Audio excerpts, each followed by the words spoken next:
Willkommen, liebe Community, zum nächsten Update, zum März-Update, zu einer weiteren Dev Diary.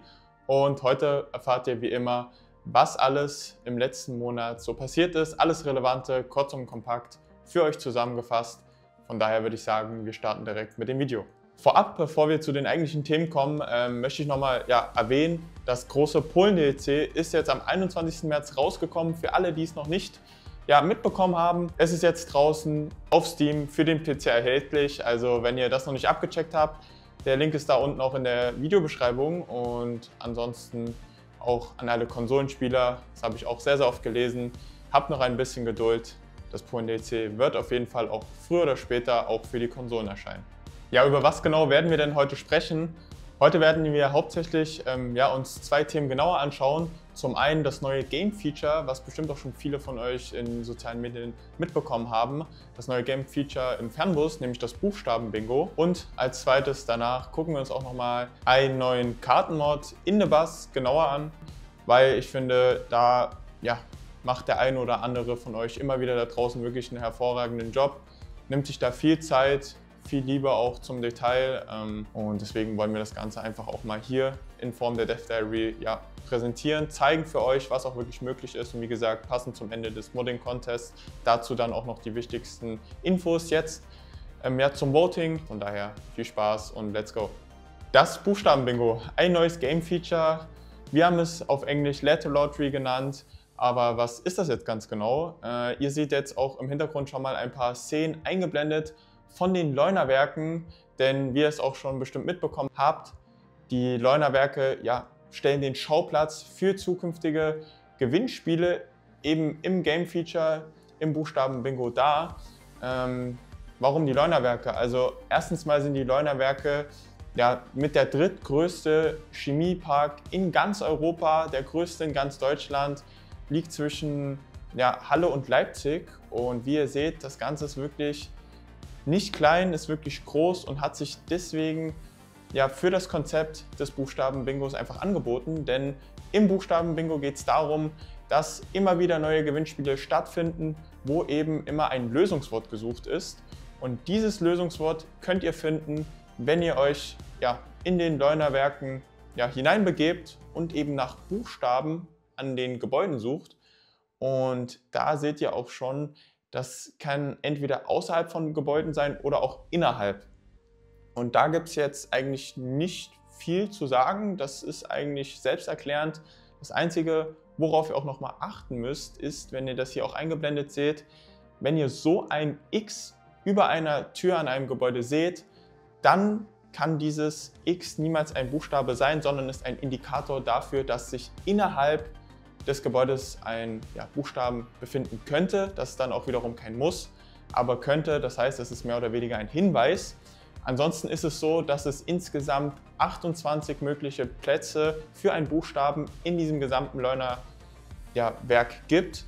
Und da, wie es jetzt zum Beispiel beim ersten Gewinnspiel der Fall war, war das Lösungswort jetzt nicht in einer Länge von 28 Buchstaben, sondern Warschau mit 8 Buchstaben. Das heißt viel weniger als Platz eigentlich da wäre und die freien Stellen werden dann auch in Form von Xen angezeigt, jedoch mit anderen.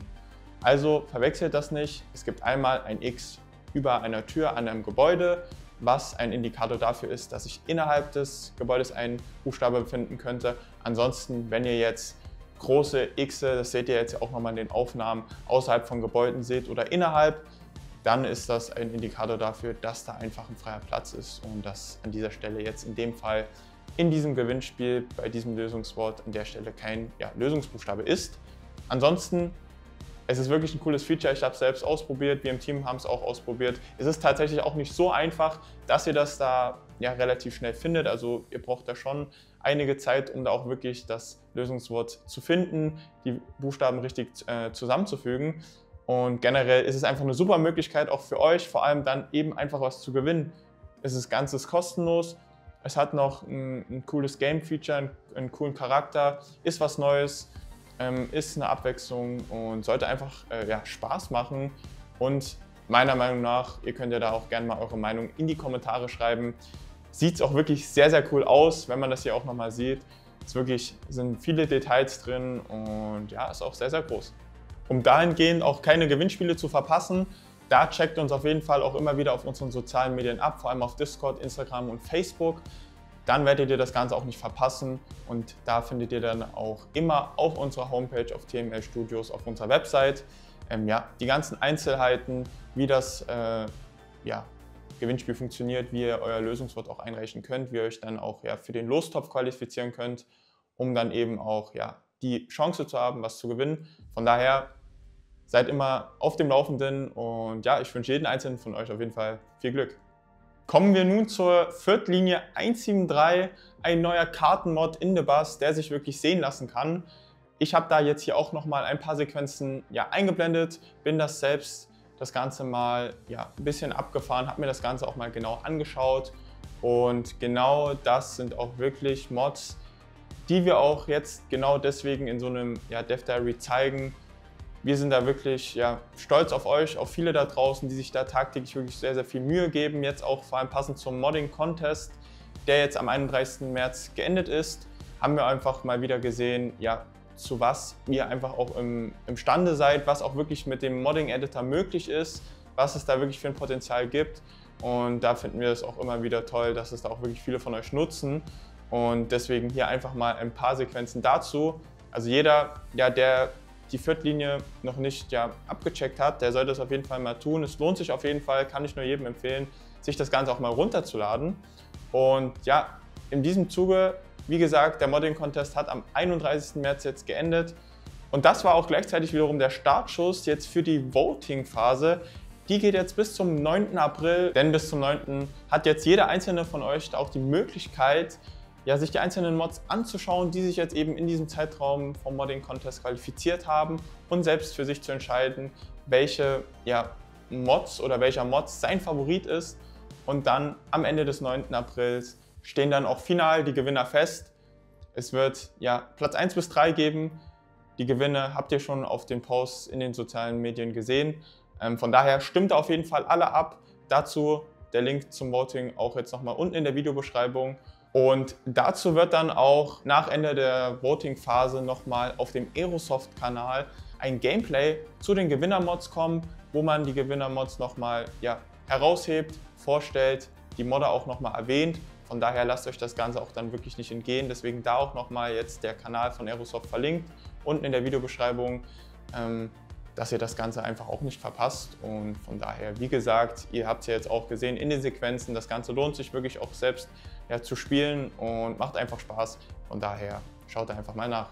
Ja, liebe Community, jetzt sind wir auch schon wieder beim Ende angelangt und an der Stelle möchte ich auch nochmal wirklich für alle Konsolenspieler erwähnen, weil das lese ich auch immer wieder. Wir haben doch wirklich ein großes Verständnis für euch, dass ihr euch da manchmal benachteiligt fühlt.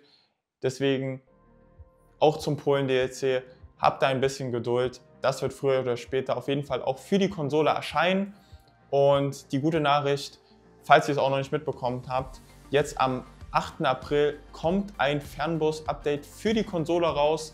Darin werden enthalten sein die 3 neuen Busse, der Altano TDX, TX und Astromega. Auch enthalten wird sein Odense im Dänemark DLC, das wird hinzugefügt. Und natürlich, wie es sich gehört, werden einige Bugfixes dann auch vollbracht sein, zum Beispiel der Tag- und Nachtwechsel. Ja, von daher, ihr könnt euch auf jeden Fall darauf freuen. Und ansonsten hoffe ich, euch hat es gefallen. Wie gesagt, alles zusammengefasst, kompakt, jetzt in dieser Dev Diary, wie es eben sein sollte. Und dann sehen wir uns logischerweise wieder beim nächsten Dev Diary im April. Ciao!